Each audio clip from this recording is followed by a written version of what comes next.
In this video, you'll learn how to deposit cryptocurrency on Binance. By the end of this guide, you'll be able to successfully transfer your crypto assets from an external wallet into your Binance account.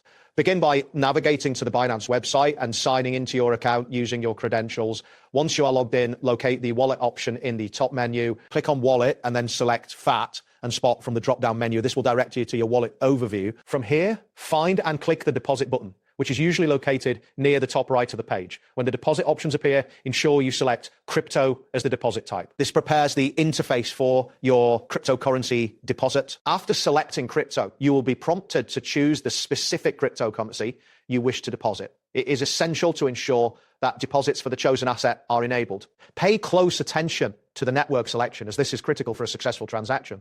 Once you select your cryptocurrency, the interface will guide you to the next steps necessary for your deposit preparation. Next, you will need to choose the correct blockchain network for your deposit. This is crucial because sending your cryptocurrency over an incompatible network can result in loss of funds. After selecting the appropriate network, carefully copy the deposit address that is generated for you.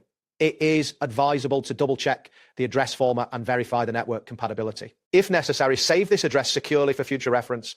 This step prepares you to send crypto from your external wallet. Now go to your external wallet and initiate a transfer of the cryptocurrency you want to deposit address into the designated field in your wallet, and ensuring that you have selected the same network as previously chosen. Once you send the crypto, monitor the transaction on the blockchain to keep track of its progress. Wait for the required number of confirmations, as this varies depending on the cryptocurrency being sent. After the confirmations are complete, check your Binance wallet balance to confirm the successful deposit. Finally, it is recommended to save the transaction hash for your records. If you notice any delays in the arrival of your funds, do not hesitate to contact Binance support for assistance. This step is important to ensure that your deposit has been processed correctly and to address any issues that may arise during the transaction. That wraps up today's guide. Thanks for watching, and catch you in the next tutorial.